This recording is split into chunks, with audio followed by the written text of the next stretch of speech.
nikmat kesehatan dan kesempatan untuk hadir di tempat ini pada pagi hari ini. Tak lupa pula kita kirimkan salam dan salawat kepada junjungan kita Nabiullah Muhammad SAW yang telah membawa kita dari alam kebodohan hingga pada saat ini berada di alam yang berada. Terima kasih yang sebesar-besarnya saya sampaikan kepada rekan guru yang hebat yang sempat hadir pada kesempatan ini, dan tak lupa juga saya meminta maaf sebelumnya karena saya berdiri di hadapan Bapak Ibu guru bukan berarti saya lebih mengetahui. Saya di sini hanya ingin berbagi tentang pemahaman dan penerapan budaya positif di lingkungan sekolah.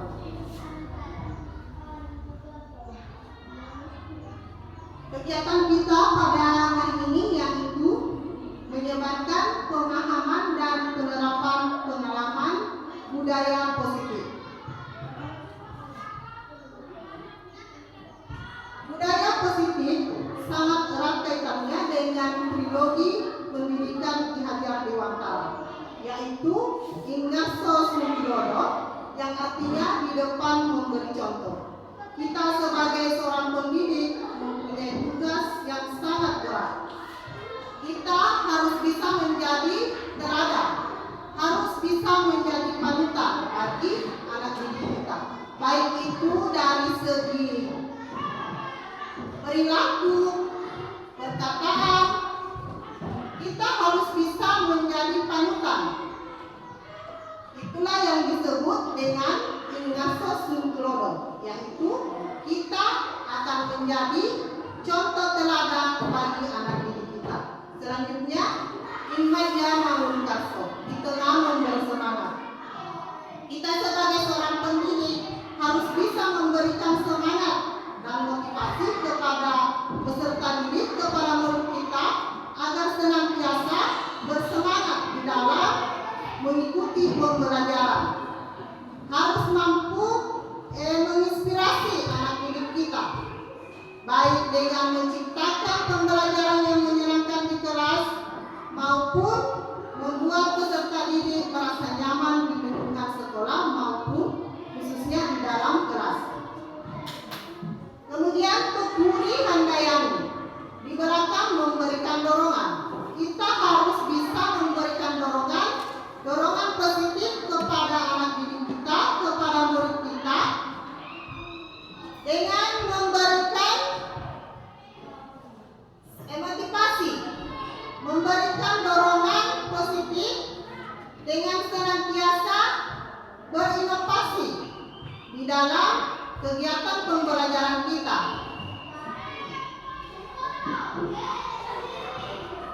Nah, budaya positif ini tidak terlepas dari nilai-nilai kita sebagai seorang pendidik, sebagai seorang guru. Yang pertama yaitu berpihak kepada murid. Nah, di sini berpihak kepada murid, kita harus mampu memahami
baik dengan mengikuti pelatihan, baik online maupun offline, itu harus lahir dari kesadaran kita sendiri.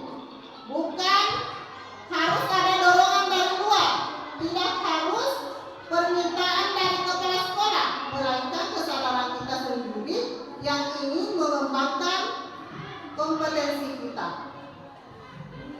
Kemudian kolaboratif. Kita sebagai pendidik dituntut untuk kolaboratif, bekerja sama dengan kepala sekolah, bekerja sama dengan rekan pendidik, dan bekerja sama dengan murid juga orang tua murid. Selanjutnya, inovatif.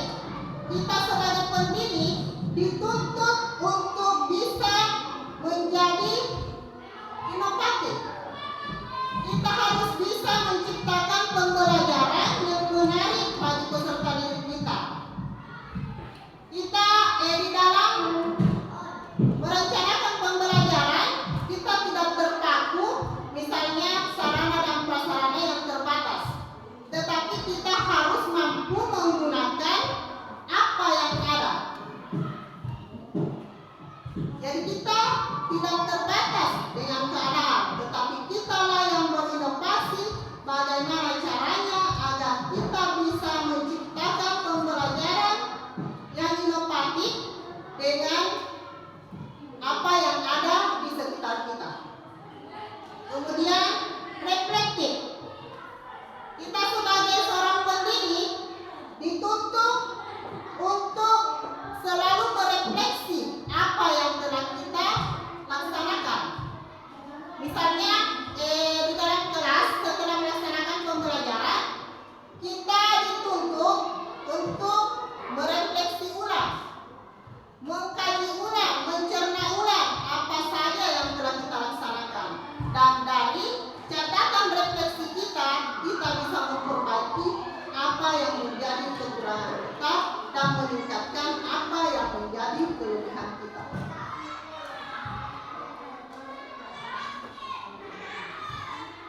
Begitupun juga dengan peran kita sebagai guru. Kita sebagai guru berperan sebagai pemimpin pembelajaran. Nah, kita di sini sebagai pemimpin pembelajaran harus bisa menciptakan pembelajaran yang menyenangkan di dalam kelas. Kita sebagai pendidik berperan sebagai fasilitator. Artinya, tidak serta-merta apa yang kita ajarkan, maka itu yang harus diterima oleh peserta didik kita. Melainkan, kita di sini hanya berperan sebagai fasilitator yang memfasilitasi untuk mengembangkan bakat dan minat peserta didik kita. Kemudian sebagai coach bagi guru lain. Di sini kita bukan menggurui, tetapi kita saling berbagi.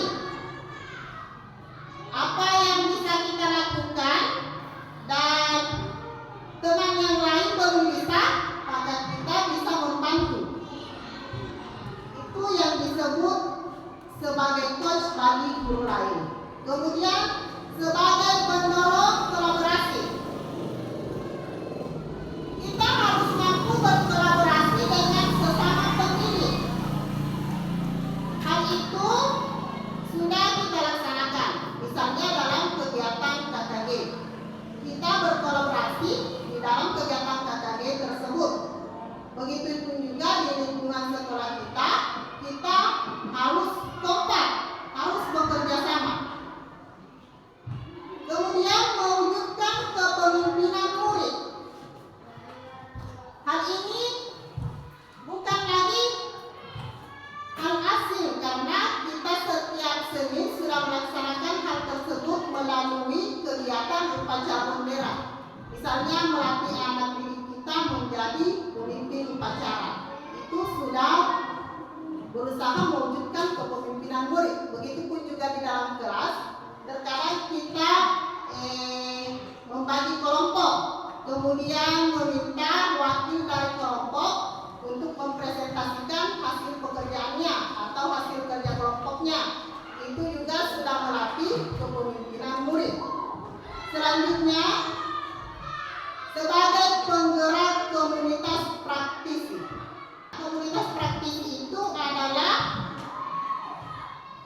perkumpulan yang mempunyai kepentingan yang sama. Misalnya komunitas praktisi kita di sekolah, yaitu karena kita sama-sama mempunyai kepentingan sebagai seorang guru, sehingga kita membentuk sebuah komunitas praktisi. Konsep inti dari budaya positif yaitu perubahan paradigma belajar.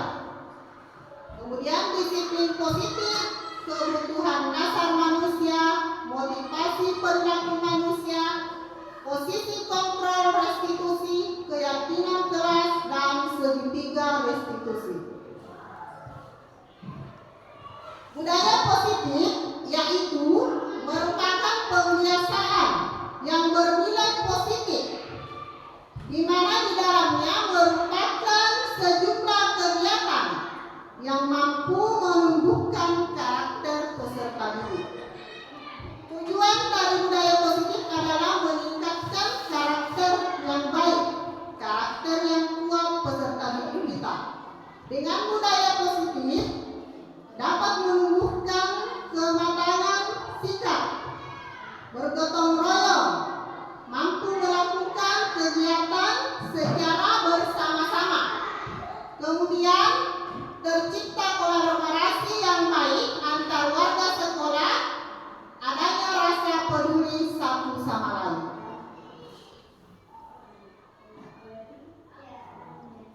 Budaya positif yaitu merupakan pembiasaan yang bernilai positif, di mana di dalamnya merupakan sejumlah kegiatan yang mampu menumbuhkan karakter peserta didik. Salah satu tanggung jawab seorang guru adalah bagaimana menciptakan suatu lingkungan positif yang terdiri dari warga sekolah yang saling mendukung, saling belajar, saling bekerja sama sehingga tercipta kebiasaan-kebiasaan baik. Maka dari kebiasaan baik itu akan tumbuh menjadi karakter sesuai dengan profil pelajar Pancasila. Profil pelajar Pancasila terdiri dari 6 dimensi, yaitu beriman dan bertakwa kepada Tuhan Yang Maha Esa dan berakhlak mulia. Dimensi yang kedua, mandiri. Yang ketiga, bergotong royong. Yang keempat, berkebinekaan global. Dan yang kelima, bernada kritis. Yang keenam, kreatif. Profil pelajar Pancasila yang pertama. Dimensi pertama, beriman, dan bertakwa kepada Tuhan Yang Maha Esa dan berakhlak mulia. Kerangka konsep dimensi ini sejalan dengan nilai religius yang dikembangkan dalam pendidikan karakter, di mana muatannya meliputi hubungan individu dengan Tuhan, hubungan individu dengan sesama, dan hubungan individu dengan lingkungan alam semesta.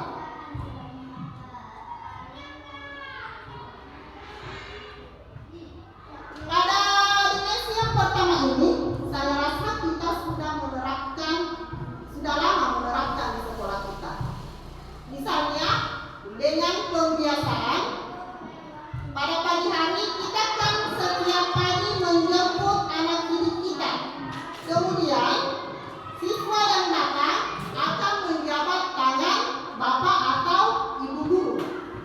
Itu sudah contoh penerapan dimensi yang pertama. Kemudian, kita juga sering melaksanakan salat berjamaah. Itu juga merupakan penerapan dari dimensi yang pertama ini.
lingkungan sekolah kita.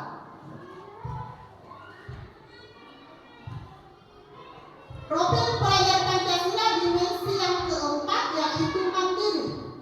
Pengembangan pemahaman serta regulasi diri untuk mencapai tujuan dan meningkatkan kualitas hidup. Guru dapat membantu peserta didik agar mampu mengolah pikiran, perasaan, dan tindakan untuk mencapai tujuan bersama. Contoh sikap mandiri di sekolah yaitu mampu mengatur waktu dengan baik, berinisiatif sendiri di dalam belajar, bertanggung jawab terhadap tugas-tugas, mampu bekerja secara mandiri, mengembangkan keterampilan pemecahan masalah, serta bertanggung jawab terhadap perkembangan diri sendiri. Nah, kita senantiasa mengajarkan kepada peserta didik kita di dalam pelaksanaan pembelajaran agar bisa bekerja secara mandiri, tidak menyontek di dalam pelaksanaan ulangan misalnya. Itu adalah contoh penerapan agar peserta didik kita bisa mandiri. Dimensi kreatif. Pelajar Pancasila yang kreatif adalah pelajar yang bisa menghasilkan gagasan, karya, dan tindakan yang orisinal. Mereka juga memiliki keluasan berpikir dalam mencari alternatif solusi permasalahan. Kemudian dimensi yang keenam yaitu kemampuan untuk berpikir logis dan sistematis ketika akan mengambil suatu keputusan maupun dalam menyelesaikan permasalahan tertentu. Contohnya, bagaimana cara setiap siswa memperoleh dan memproses informasi serta gagasan, menganalisis sekaligus mengevaluasi proses penalaran yang terjadi dalam pikiran, merefleksikan pemikiran dan proses berpikir itu sendiri, serta mengambil keputusan sebagai hasil dari proses belajar. Dalam hal ini, kita sebagai guru hanya berusaha memfasilitasi peserta didik kita, bukan lagi sistem ceramah. Kita yang menjelaskan, murid yang mencatat. Tetapi sekarang kita sudah menerapkan pendidik sebagai fasilitator pembelajaran. Kita hanya menuntun anak didik kita di dalam proses pembelajaran, memfasilitasi, kemudian mereka sendiri yang melalui diskusi bisa menyelesaikan masalah terkait pembelajaran tersebut. Perubahan paradigma belajar, yaitu pembelajaran yang dirancang berdasarkan prinsip-prinsip pembelajaran yang berdiferensiasi, sehingga setiap murid dapat belajar sesuai dengan kebutuhan dan tahapan-tahapan perkembangannya untuk mewujudkan profil belajar Pancasila. Di sini guru dituntut untuk mengikuti perkembangan zaman, begitu pula dengan paradigma belajar kita. Bagaimana cara merubah paradigma dengan cara pembelajaran berdiferensiasi? Kita harus merubah paradigma kita dari yang dulunya. Waktu saya sekolah, guru itu berdiri di depan, memberikan ceramah. Kemudian kita sebagai murid serta merta mendengarkan apa yang disampaikan oleh guru. Sekarang kita guru hanya berusaha memfasilitasi di dalam proses pembelajaran tersebut. Kita hanya berperan sebagai fasilitator. Bukan apa yang kita inginkan lantas itu yang dikerjakan oleh peserta didik kita, melainkan kita harus berusaha mengetahui kebutuhan belajar peserta didik kita. Pembelajaran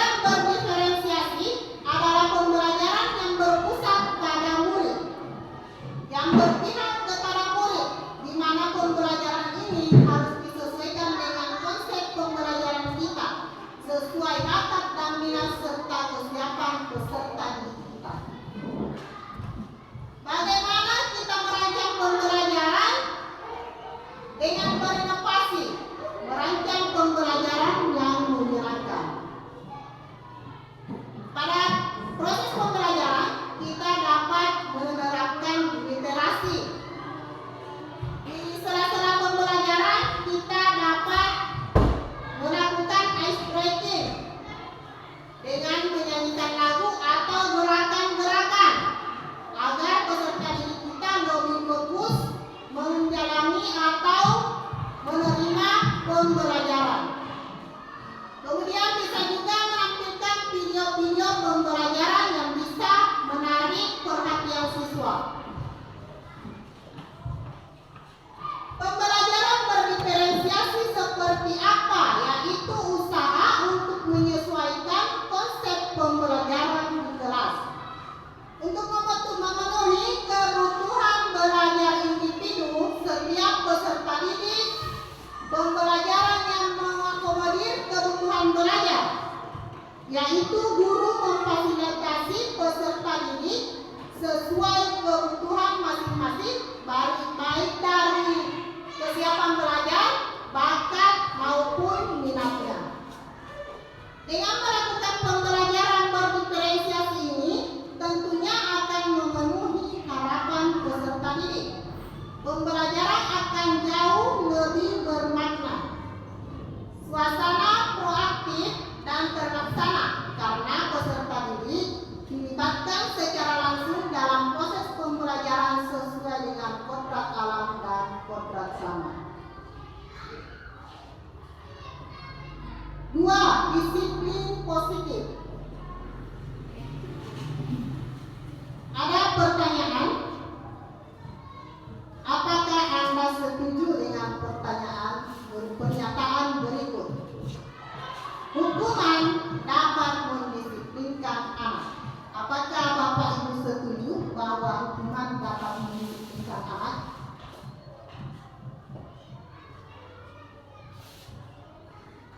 Apakah kita semua setuju? Hukuman dapat mendisiplinkan anak. Mungkin satu orang bisa mewakili. Apakah Bapak setuju? Ya mungkin kalau dulu ya betul hukuman itu ya dapat membuat anak-anak sadar dan membuat anak-anak lebih disiplin.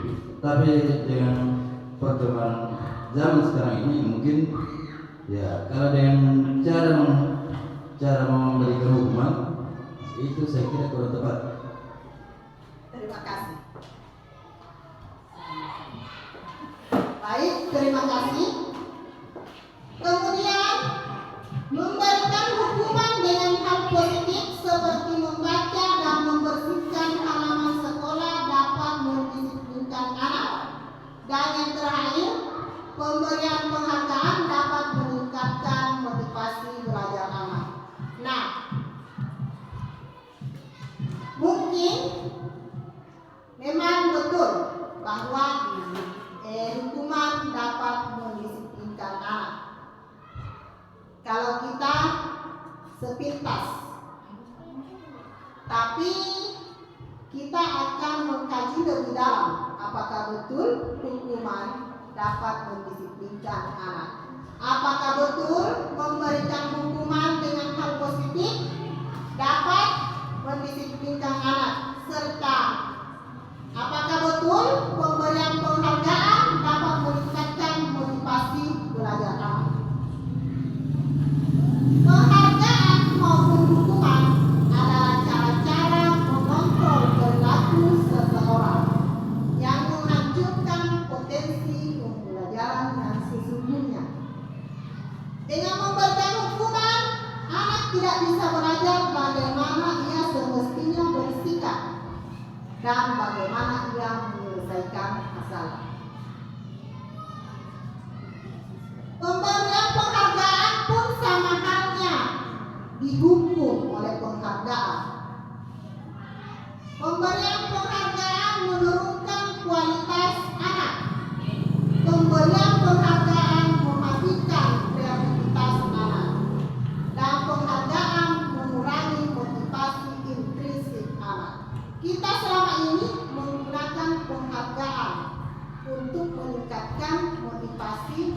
belajar anak. Padahal di sisi lain, mungkin pada saat itu, pada saat ada penghargaan, anak memang akan bersungguh-sungguh untuk belajar. Misalnya dalam lomba mata pelajaran, tentu anak-anak akan belajar dengan maksimal untuk mendapatkan penghargaan tersebut. Tetapi pada saat tidak ada penghargaan, maka anak tersebut tidak akan berusaha dengan sungguh-sungguh, karena mereka menganggap bahwa tidak ada penghargaan. Untuk apa belajar bersungguh-sungguh? Jadi kita harus benar-benar membuat anak termotivasi secara intrinsik, motivasi yang dari dalam diri anak tersebut. Kita harus berupaya agar anak tersebut tidak hanya mempunyai motivasi dari luar, tetapi dari dalam diri anak tersebut dengan kesadarannya sendiri.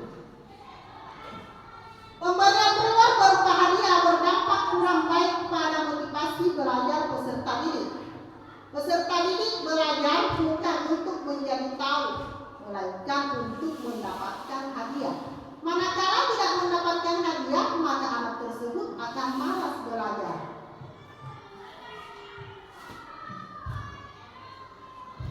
Penghargaan dapat diberikan dalam dua bentuk, yaitu pertama verbal.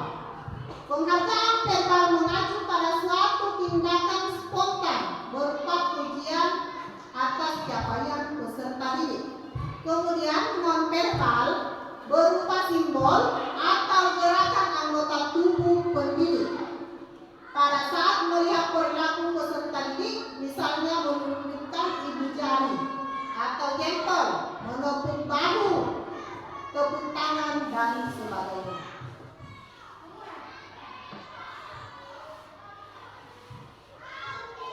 Disiplin positif.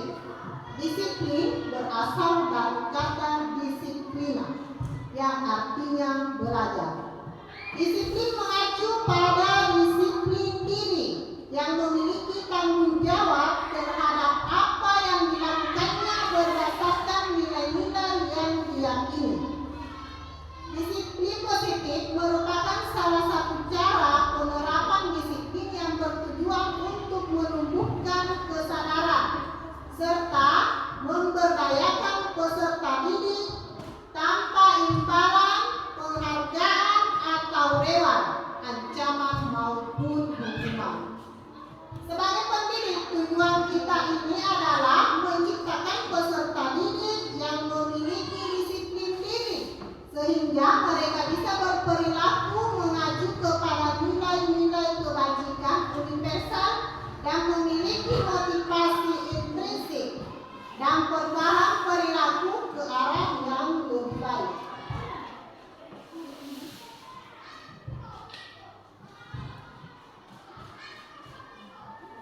Yang ketiga yaitu kebutuhan dasar manusia. Kebutuhan dasar manusia adalah segala sesuatu yang kita lakukan untuk mendapatkan apa yang kita inginkan. Tindakan yang dilakukan memiliki tujuan tertentu dan semua usaha terbaik kita lakukan dalam rangka agar kebutuhan dasar kita terpenuhi dengan baik.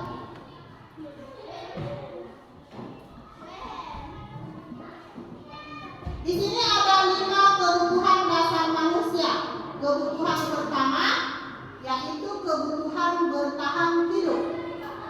Ini menyangkut pakaian, makanan yang pertama, kemudian pakaian, tempat tinggal, keamanan, dan kesehatan. Kemudian kebutuhan yang kedua yaitu rasa diterima, diperdulikan, berbagi, kerjasama, serta menjadi bagian di dalam kelompok.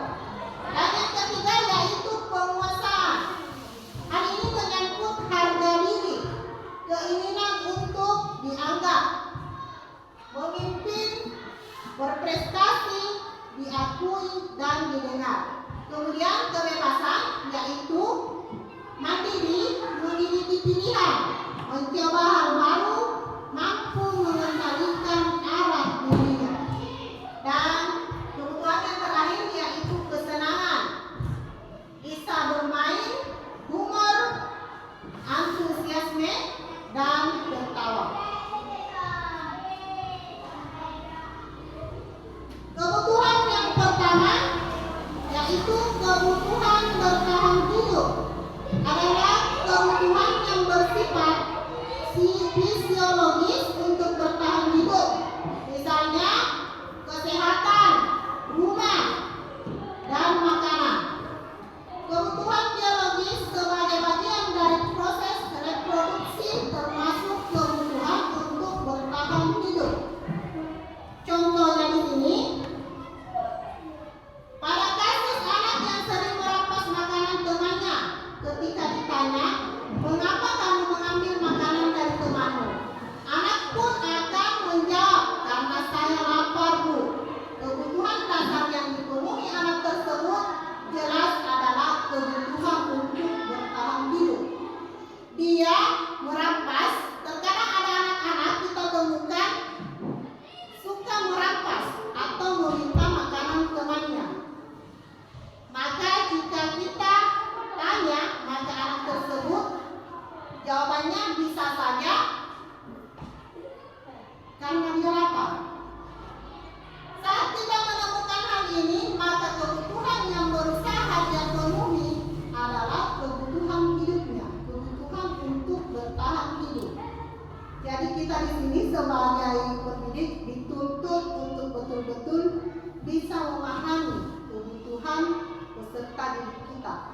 Apakah yang dia butuhkan pada saat ini adalah kebutuhan bertahan hidup maupun kebutuhan yang lain. Kebutuhan kasih sayang dan rasa diterima adalah kebutuhan untuk disayangi dan diterima, meliputi kebutuhan akan hubungan dan koneksi sosial, kebutuhan untuk memberi dan menerima kasih sayang, dan kebutuhan untuk merasa menjadi bagian dari kelompok tersebut. Anak-anak yang memiliki kebutuhan dasar dan kebutuhan dasar kasih sayang dan rasa diterima yang tinggi biasanya ingin disukai dan diterima oleh lingkungannya. Pada kasus ini, seorang anak ketika ditanya, "Mengapa kamu merampas makanan temanmu?" Anak akan menjawab, dia merasa senang jika temannya memperhatikan. Jadi anak ini melakukan tindakan merampas makanan temannya hanya untuk mendapatkan perhatian, baik dari temannya maupun dari gurunya. Yang jelas saat dia berbuat sesuatu dengan merampas makanan temannya, otomatis kita guru akan memperhatikan dan menanyakan apa alasannya. Sehingga jika alasannya merampas karena dia merasa senang jika diperhatikan oleh temannya, maka bisa disimpulkan bahwa kebutuhannya yang tidak terpenuhi adalah kebutuhan akan kasih sayang dan rasa diterima.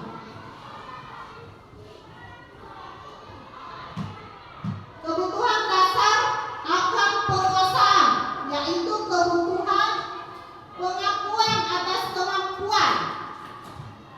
Kebutuhan ini berhubungan dengan kekuatan untuk mencapai sesuatu, menjadi kompeten, menjadi terampil, diakui atas prestasi dan keterampilan, didengarkan dan memiliki rasa harga diri.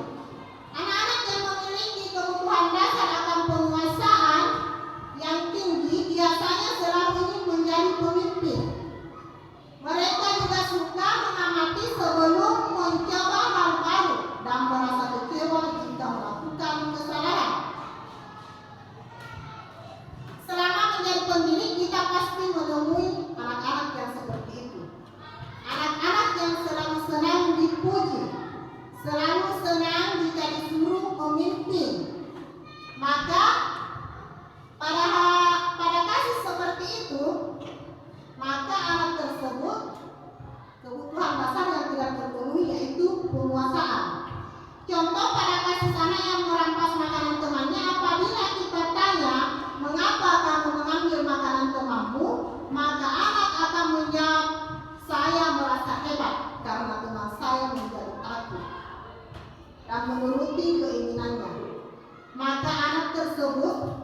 bisa disimpulkan bahwa dia sedang berusaha memenuhi kebutuhannya akan penguasaan. Dia berusaha memenuhi kebutuhan hidup, yaitu penguasaan. Kebutuhan akan kebebasan.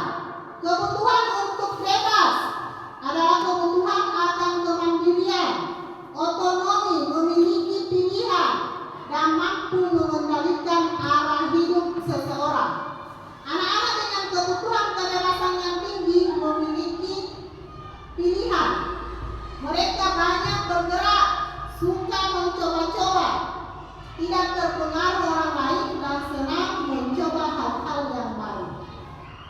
Pada kasus anak yang merampas makanan temannya, apabila kita tanya, maka anak tersebut akan menjawab bahwa dia merasa bosan dengan bekal yang setiap hari diberikan oleh ibunya. Jadi dia ingin mencoba hal baru, mencoba makanan baru dari temannya. Karena dia merasa bosan dengan bekal yang setiap hari itu saja. Maka kebutuhan yang ingin dia penuhi yaitu kebebasan. Yang terakhir, kebutuhan akan kesenangan. Kebutuhan anak akan kesenangan adalah kebutuhan untuk mencari kesenangan dengan bermain dan tertawa. Bayangkan hidup tanpa kenikmatan apapun tentu akan sangat menyedihkan. Anak-anak dengan kebutuhan dasar kesenangan yang tinggi biasanya ingin menikmati apa yang dia lakukan. Contohnya dalam kasus anak merampas makanan, apabila anak tersebut ditanya, maka akan menjawab ia melakukan karena iseng. Dan ia menikmati ekspresi wajah temannya, baik temannya yang merasa kesal atau temannya yang menangis. Dia menikmati, senang melihat temannya menangis atau merasa kesal. Jadi tugas kita sebagai pendidik adalah bagaimana mengenali kebutuhan peserta didik kita agar kita dapat bertindak sebagai pengganti orang tua di sekolah. Bagaimana menuntun anak-anak kita, membimbing dan memenuhi kebutuhannya sebagai peserta didik di sekolah.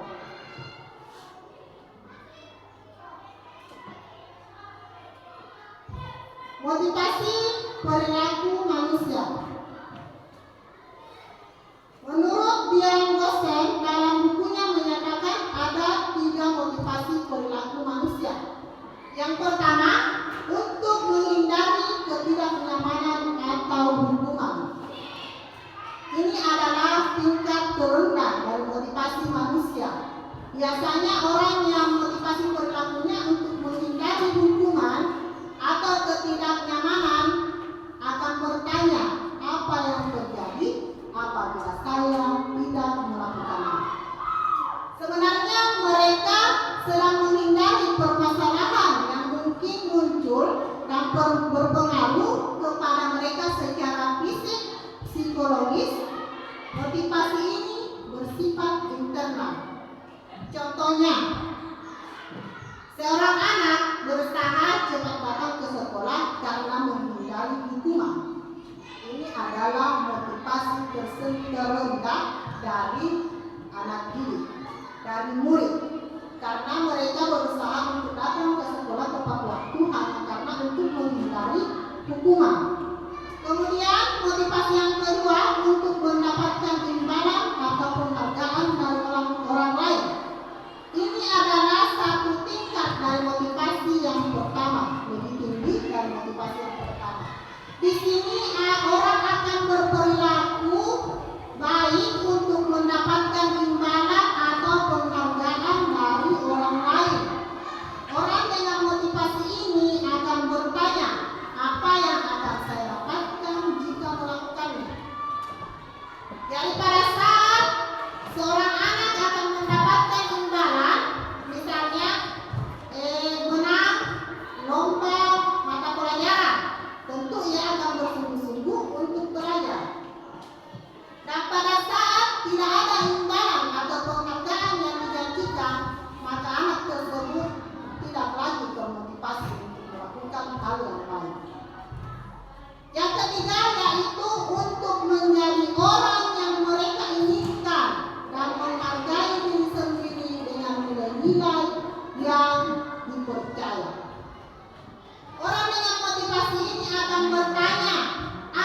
menjadi seperti apa apabila saya melakukannya.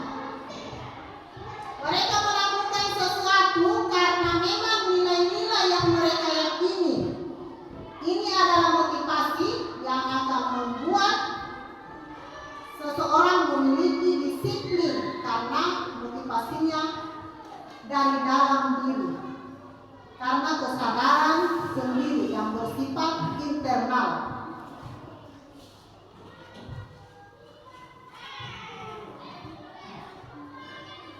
Selanjutnya, 5 posisi kontrol guru. Posisi yang pertama yaitu penghukum. Yang kedua, pembuat rasa bersalah. Yang ketiga, posisi teman. Yang keempat, pemantau. Dan yang kelima, mengajar.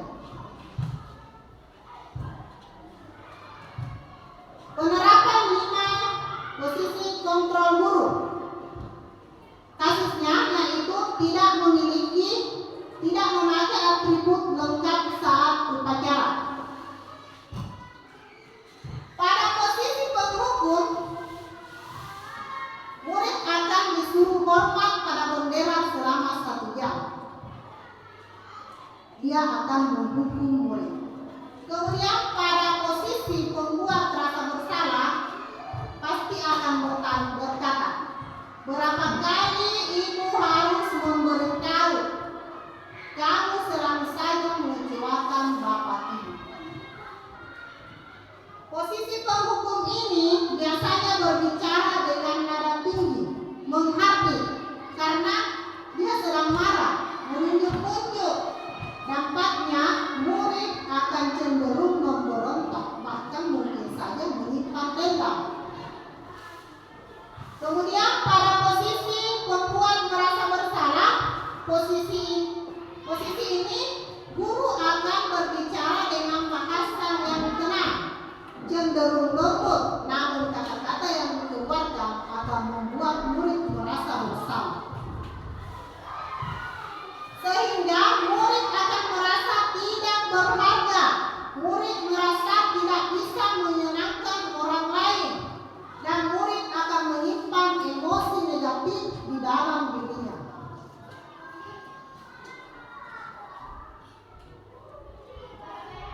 Kemudian pada posisi teman, ayo dong ikuti aturan sekolah, tolong bantu bapak atau ibu sekali ini. Sudah tidak apa-apa, lain kali jangan sampai berbuat seperti ini lagi. Ini adalah posisi teman. Kita menganggap murid kita sebagai teman. Dalam posisi teman, guru berbicara dengan suara ramah, akrab, cenderung bersenda gurau untuk menjaga suasana tetap santai. Murid pasti akan merasa senang, aman, dan merasa akrab dengan gurunya. Identitas yang tercipta adalah identitas sukses atau berhasil. Namun perlu diingat, posisi teman ini masih dorongan eksternal. Maka ada faktor ketergantungan. Misalnya, Pak Nurdin yang menerapkan posisi teman ini, maka murid tersebut akan patuh hanya kepada Pak Nurdin karena dia merasa dihargai, merasa dianggap, merasa akrab dengan gurunya. Tetapi pada guru yang lain tidak akan berperilaku sama. Kemudian posisi kontrol yang kelima sebagai pemantau. Kamu sudah melanggar peraturan sekolah. Kamu tahu konsekuensinya. Setelah upacara kamu beli atributnya ke koperasi dan jangan diulangi lagi. Pemantau ini dia menerapkan peraturan dan konsekuensinya. Posisi pemantau atau posisi mengawasi. Ketika di posisi ini, guru akan bertanggung jawab atas perilaku murid-murid yang diawasi. Posisi pemantau berdasarkan peraturan-peraturan yang ada dan konsekuensi dengan menggunakan sanksi. Guru dapat memisahkan hubungan pribadi dengan murid. posisi kontrol yang kelima atau manajer. Apakah kita akan memanggil murid yang tidak memakai atribut lengkap setelah upacara? Kemudian kita akan bertanya, apakah kamu tahu kesalahanmu?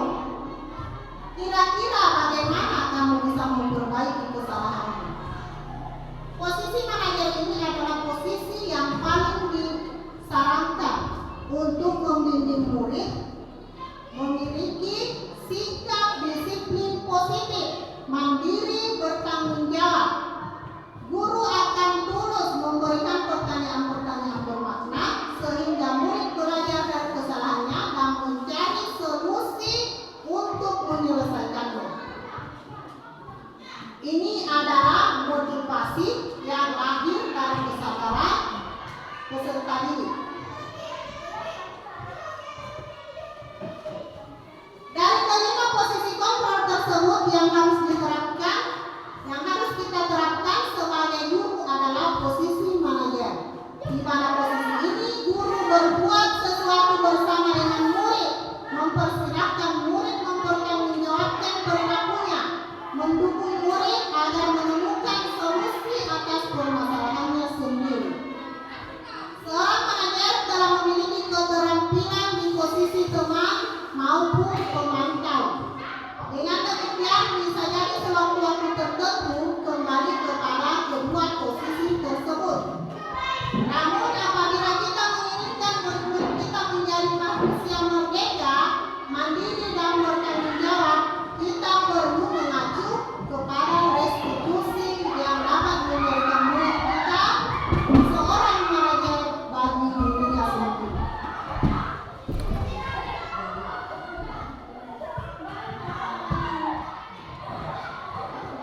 Keyakinan kelas. Budaya positif hendaknya dilakukan mulai dari dalam kelas kita masing-masing.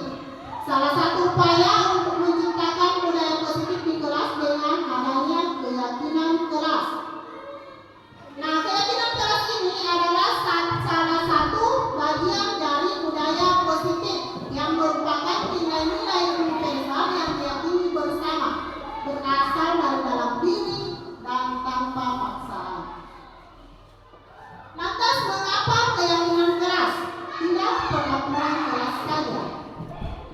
Menurut dosen 1998 bahwa suatu keyakinan akan lebih memotivasi seseorang dari dalam dirinya atau memotivasi secara intrinsik. Motivasi intrinsik merupakan suatu keinginan dari seorang individu untuk mengerjakan sesuatu di mana hal tersebut dikarenakan adanya faktor dorongan yang berasal dari dalam diri sendiri tanpa dipengaruhi oleh orang lain sebagai hasrat guna mencapai tujuan tertentu. Tujuan keyakinan kelas ini yaitu dengan membuat keyakinan kelas bertujuan diharapkan semua peserta didik memiliki kesadaran dalam berpikir, berucap dan bertindak sesuai dengan keyakinan yang telah disepakati. Nah, proses merumuskan keyakinan kelas yaitu pertama, guru meminta semua murid di kelas untuk merumuskan apa saja aturan yang perlu disepakati di dalam kelas. Kemudian yang kedua, semua usulan dari murid kita tulis di papan tulis. Ketiga, kalimat-kalimat yang sudah disepakati tersebut menjadi keyakinan kelas dan diubah menjadi kalimat positif.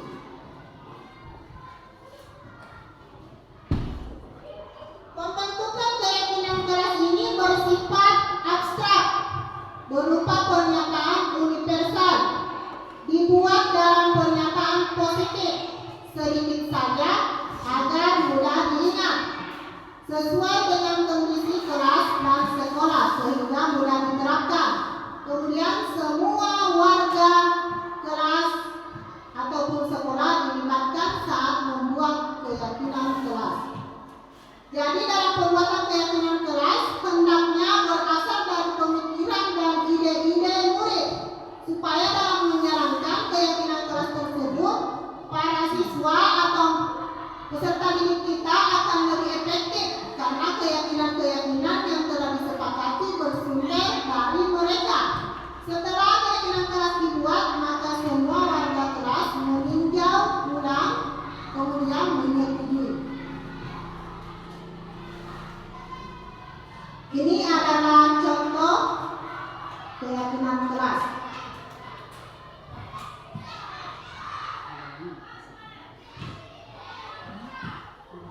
Selanjutnya, segitiga restitusi.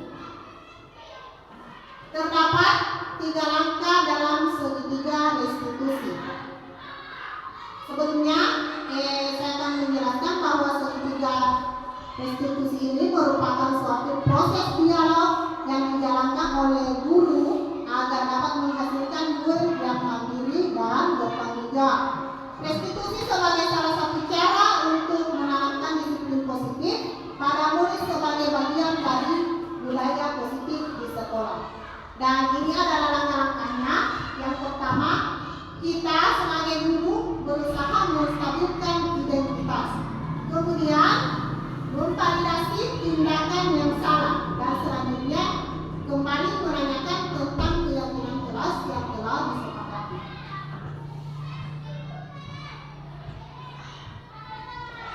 Penjelasan dari tiga langkah restitusi. Penerapan segitiga restitusi di sekolah harus dilaksanakan secara berurutan berdasarkan tahapannya. Tidak boleh dibolak-balik, sebab kondisi murid ketika melakukan kesalahan akan berbeda dengan kondisinya pada saat normal, sehingga penerapannya harus dilaksanakan secara berurutan. Pada bagian dasar segitiga merupakan langkah pertama, yaitu menstabilkan identitas. Bagian ini bertujuan merubah orang yang merasa gagal karena berbuat salah menjadi orang yang sukses. Kita harus mampu meyakinkan mereka, misalnya dengan berkata, "Saya pernah melakukan hal yang sama denganmu." Tidak ada manusia yang sempurna. Berbuat salah itu tidak apa-apa. Kita bisa menyelesaikan hal ini. Kemudian, pada saat kita mengatakan kalimat-kalimat di atas akan sangat sulit, bahkan hampir tidak mungkin buat anak untuk tetap membantah. Ketika seseorang dalam kondisi emosional, maka otak tidak mampu berpikir rasional.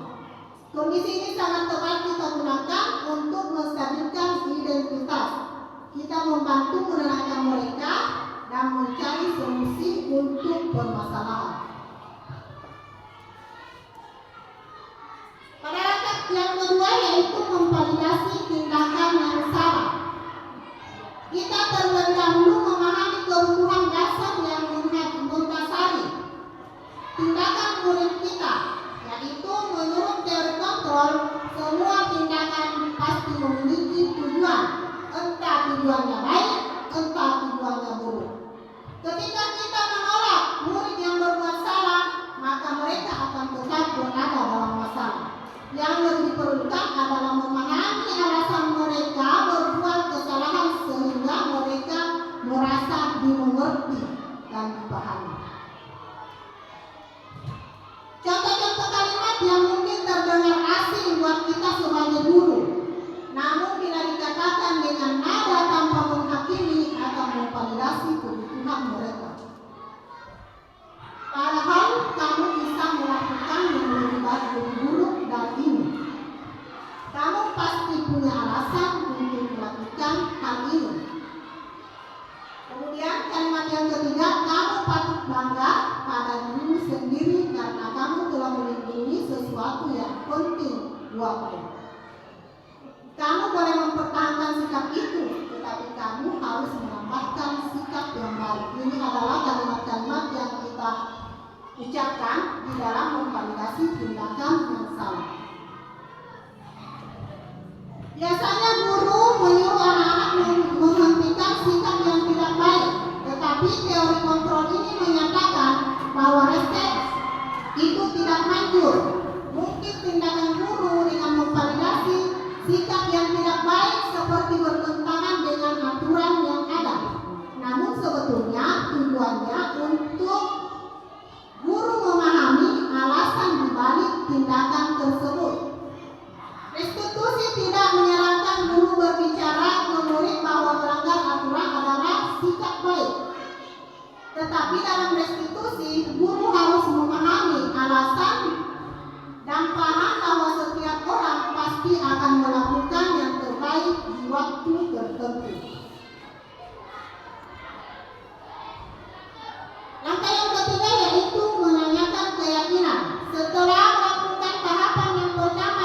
kedua, setelah menstabilkan identitas dan memvalidasi tindakan yang salah, anak-anak sudah mengakui tentang perbuatannya, maka kita melangkah ke tahap yang ketiga, yaitu kembali menanyakan tentang keyakinan keras yang telah kita sepakati.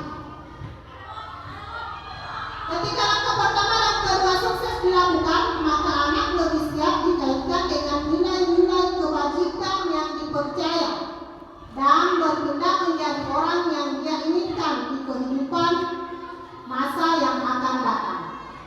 Pertanyaan-pertanyaan yang mungkin kita ajukan yaitu menghubungkan keyakinan anak dengan keyakinan keras. Apa yang kita percaya sebagai kelas atau keluarga? Apa nilai-nilai yang telah kita sepakati? Kamu mau jadi orang yang seperti apa? Penting untuk menanyakan ke anak seperti apa nantinya yang mereka inginkan. Kebanyakan anak akan mengatakan iya, tetapi tidak tahu bagaimana caranya menjadi orang seperti itu.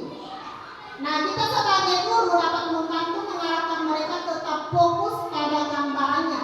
Segitiga restitusi dapat menumbuhkan motivasi internal murid untuk disiplin dan terbiasa mencari solusi dari permasalahannya sendiri. Pada kasus ini, guru menerapkan segitiga restitusi, yaitu meminta murid menjelaskan apa penyebab dia terlambat datang ke sekolah, dan penyebabnya ternyata karena murid tersebut bermain game sehingga terlambat tidur. Selanjutnya guru menanyakan apakah terlambat datang itu adalah perbuatan baik atau tidak, dan muridnya pun menjawab bahwa itu adalah perbuatan yang tidak baik. Selanjutnya ditanya, apa solusi yang bisa kamu ambil agar kamu tidak lagi terlambat datang ke sekolah? Murid tersebut menjawab bahwa dia tidak akan telat tidur lagi. Kemudian solusi yang kedua yaitu membunyikan alarm setiap pagi pukul 5 subuh agar bisa bangun salat subuh tepat waktu, kemudian bisa berangkat lebih awal ke sekolah. Jadi pada posisi mengajar, kita menerapkan ketiga langkah restitusi tersebut. Kita menanyakan, menstabilkan identitas dulu, menanyakan apakah perbuatan itu baik atau tidak. Kemudian selanjutnya memvalidasi tindakan yang salah. Setelah anak meyakini kalau mereka melakukan tindakan yang salah, maka kita meminta murid untuk mencari solusi sendiri bagaimana mengatasi permasalahan tersebut.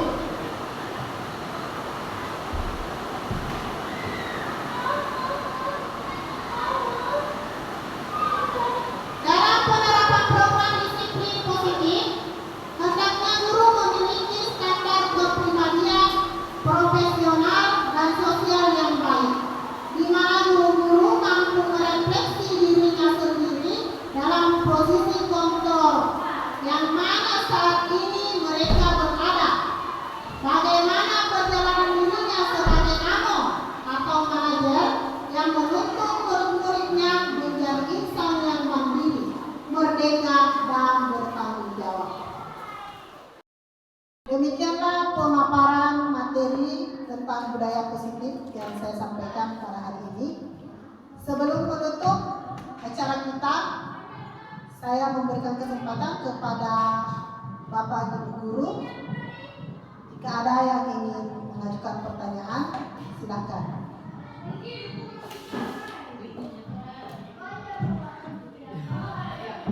Terima kasih atas kesempatan yang diberikan. Yang ingin saya tanyakan sesuai dengan penjelasan Ibu tadi, apakah penerapan segitiga restitusi bisa dilaksanakan pada setiap satuan pendidikan? Terima kasih.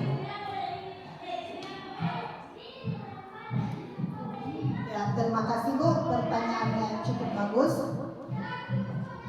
Penerapan segitiga restitusi tersebut bisa kita terapkan di setiap jenjang pendidikan, mulai dari pendidikan usia dini, PAUD, ke SD, SMP, SMA, bahkan hingga ke perguruan tinggi. Penerapan segitiga restitusi tersebut bahkan bisa kita terapkan di lingkungan rumah, yaitu dengan melakukan ketiga tahap restitusi tersebut, mulai dari menstabilkan identitas, memvalidasi tindakan yang salah, kemudian dengan menanyakan keyakinan. Hal itu dapat kita terapkan di mana saja, bahkan di lingkungan masyarakat pun bisa diterapkan, supaya pada tahap menstabilkan identitas kita bisa memberi kesempatan kepada orang yang melakukan kesalahan untuk menyampaikan kesalahannya, menjelaskan sendiri kesalahannya tanpa merasa dihakimi, tanpa merasa dipersalahkan, tetapi mereka sendiri yang menyadari kesalahannya. Kemudian pada validasi tindakan yang salah, setelah pelaku atau orang yang melakukan kesalahan tersebut mengetahui kesalahannya, kemudian kita meminta untuk mencari solusi dari permasalahannya tersebut. Kemudian yang selanjutnya kita menanyakan keyakinan apa yang diyakini untuk memperbaiki kesalahan tersebut. Terima kasih. Selanjutnya masih ada yang ingin menyampaikan tanggapan atau pertanyaan? Dipersilakan.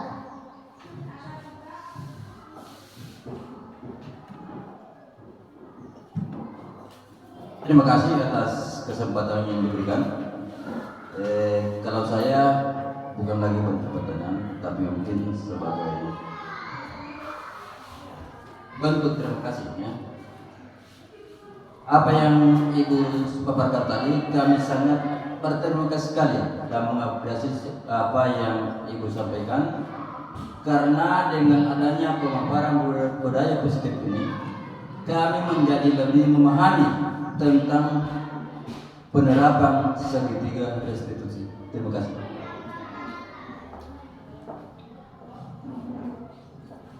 Baiklah Bapak dan Ibu, jika semuanya sudah cukup dan tidak ada lagi yang akan bertanya maupun menanggapi, marilah kita bersama-sama menutup kegiatan kita pada hari ini dengan bersama-sama mengucapkan hamdal. Alhamdulillahirrahmanirrahim. Terima kasih atas kerjasamanya. Lebih dan kurangnya mohon dimaafkan. Salam dan bahagia Bapak Ibu Guru.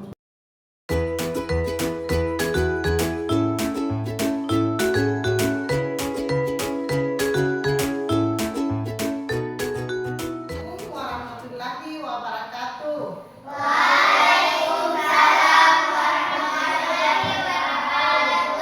Bagaimana kabarnya hari ini? Semuanya hadir? Alhamdulillah, kita masih diberi nikmat umur dan nikmat kesehatan untuk kembali beraktivitas pada hari ini.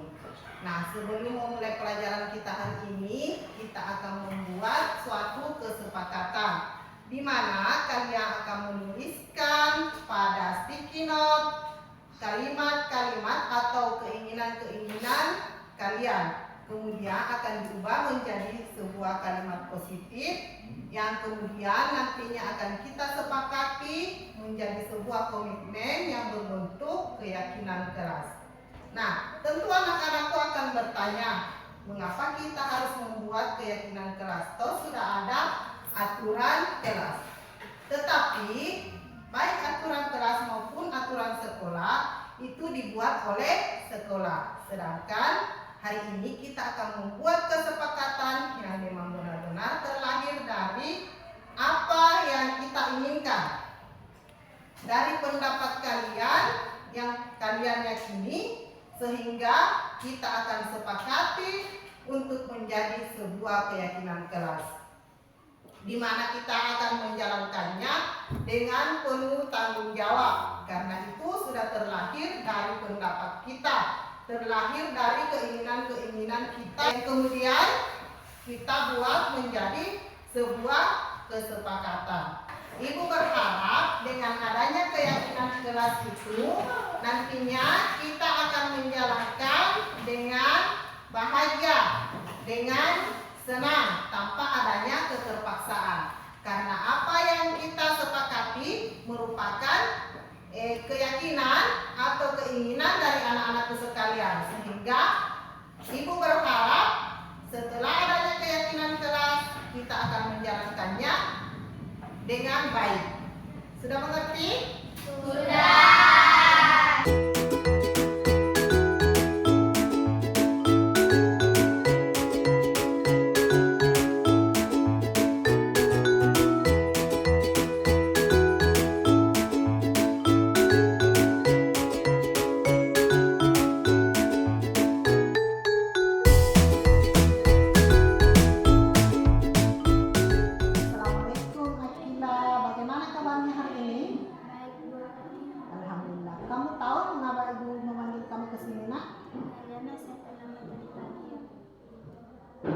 Betul sekali. Guru piket menyampaikan kepada ibu kalau sudah 2 hari ini kamu terlambat datang ke sekolah. Kamu datang tadi pagi pukul berapa, nak? Pukul 7.50. Apa kamu ingat? Kamu tahu pukul berapa pembelajaran dimulai? Pukul 7.50. Jadi kamu terlambat berapa menit? Ya, tidak apa-apa, nak. Semua orang pasti pernah berbuat salah. Ibu pun waktu sekolah pernah terlambat. Yang penting kita sudah menyadari kalau itu adalah sebuah kesalahan. Dan ibu pun tidak akan mencari siapa yang salah. Kita di sini akan mencari solusi dari permasalahan ini. Kamu tentu memiliki alasan mengapa 2 hari ini terlambat ke sekolah. Ada yang ingin kamu ceritakan kepada ibu?